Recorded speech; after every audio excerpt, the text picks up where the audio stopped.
Da li znate kako su naselja u Sarajevu dobila nazive?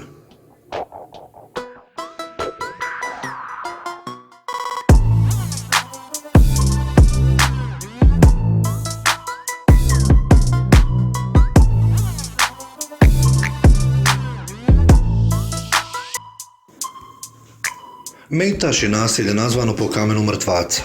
U pojedinim spisima navedeno je da je žena Dudi Bula izdvojila novac za gradnju mezđida na Mejtašu i to u periodu između 1528. i 1540. godine, ali se ne zna dokada je postojao. Uz džamiju se nalazio harem u kojem su se ukopavali mrtvi. Običaj je bio da se prije ukopavanja umrli sa tabutom polože na pravougaoni kamen okrenut prema kibli i tako se klanja dženaza. Taj kamen se zvao Mejtaš ili kamen mrtvaca i po njemu je cijelo naselje dobilo ime.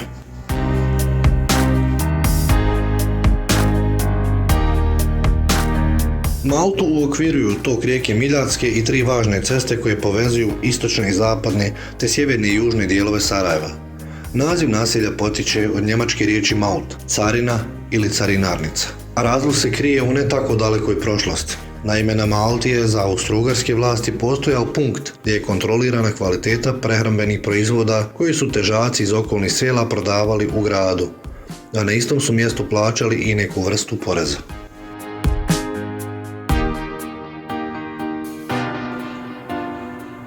Naselje Grbavica je dobilo ime po Mehmed Begu Mehmed Pašiću Grbavici, koji je bio blizak prijatelj vezira Hedžim Oglua Alipaše.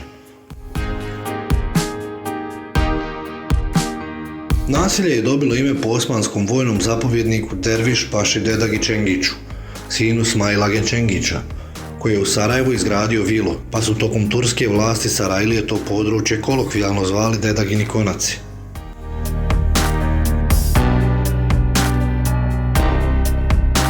U Sarajevskoj kotlini na 8 km od centra Sarajeva nalazi se nadaleko poznata Banja Iliđa, koja je dobila ime po turskoj rijeci Ilađa, što u prijevodu znači lijek. Smještena u podnožju Igmana i u blizini izvorišta rijeke Bosne, a okružena velikim lijepo urađenim parkom i čuvenom velikom alejom, Iliđanska banja predstavlja mjesto na kojem se idealno mogu kombinovati liječenje i svi vidovi odmora. Klikom na označeni link pretplati se na Blink TV Media totalno besplatno. Budi u toku dešavanja, aktuelnosti, svih narednih novosti na kanalu. Švrakino selo dobilo ime po porodici Švraka, koja je porijeklom iz Hercegovine. Krajem 17. stoljeća ova porodica se iz Glamuča raselila širom Bosne i Hercegovine, a dio je došao i u Sarajevo. Švrake su bile aginskog porijekla poznate po bogatstvu i vojnom angažmanu. Tako se jedan od predaka emira Čelebije, Sejd Muhamed Efendija Švrake, naselio u ovo mjesto i po njemu je cijeli lokalitet dobio naziv.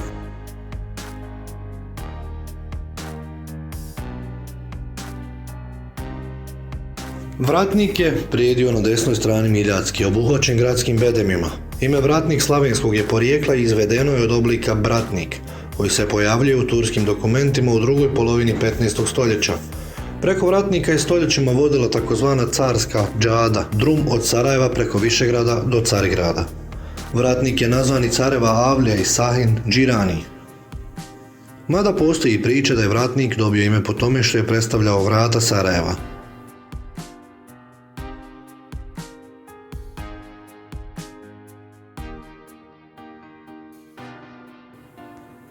Marin dvor je zgrada u Sarajevu, nalazi se u naselju koje nosi isto ime, naselju Marin dvor.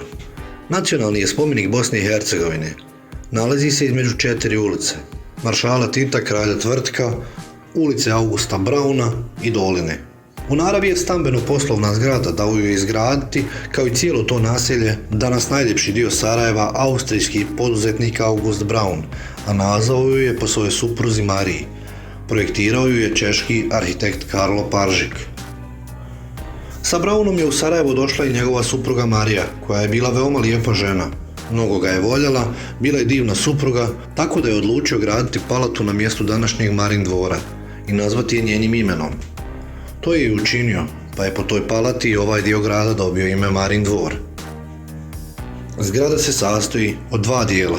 Marin dvora i August dvora. Pravi Marin dvor je izgrađen do kraja, dok je August dvor ostao djelimice i gotov u ulici Kralja Tvrtka do broja 10 do broja 16.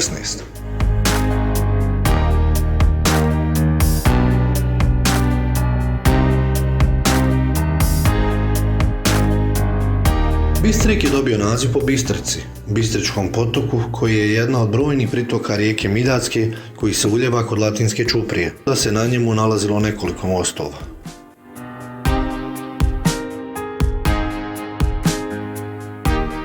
Vjetar dolazi sa obronka planine Zvijezde i ide sve do Miljacke, gdje se udružuje sa vjetrom Bakijašem. Pošto je vjetar nešto jači, dobio je naziv Košava, što je turska riječ za brzi vjetar. Tadašnje selo dugo je nosilo ime Košava, dok ga mještani nisu promijenili u Košavo, kako se i danas zove.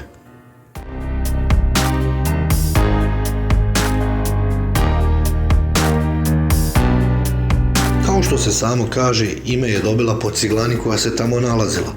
Ciglane su sjeverozapadni dio Sarajeva i obuhvaćaju ulicu Hasana Kikića do Alepašine ulice.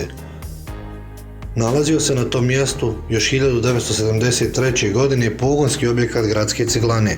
Status ulice dobila je za vrijeme stare Jugoslavije.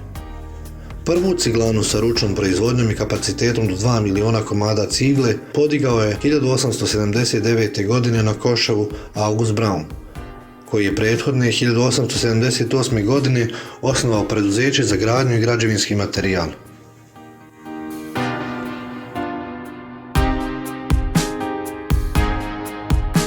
Alepašino polje svoj naziv vuče iz 16. stoljeća, a taj dio grada zapravo je bio poznat po Alepašinom mostu iz kojeg se razvio naziv Alepašino polje. To je bio dio grada koji nije bio osobito naseljen, pa otuda i taj toponim za Alepašino polje. Ime se vezuje uglavnom za jednog od bosanskih namjesnika, ali suštinski identitet Alepaše, po kome je polje dobilo ime, nije utvrđen zbog pojave nekoliko lica sa istim imenom. Most poznat po imenu Alepašin most bio je drveni, a sagradio ga je dakle Alepaša i to ime mosta poznato je unazad 400 godina. Dobrinja je dobila ime po rijeci koja je tu proticala. Podaci o tome kako je ova rijeka dobila ime nisu poznati. Inače, rijeka Dobrinja izvire u Topliku i teče kroz Toplik, Lukavicu, Dobrinju, Neđariće, Gornji stup, Donji stup, Otes i uliva se u Bosnu niže do Gloda.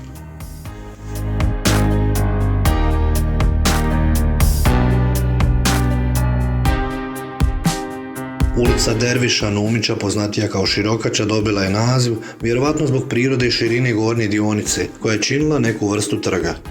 Širokača datira još iz srednjeg vijeka i predstavlja jednu od najstarijih saobraćajnica u gradu.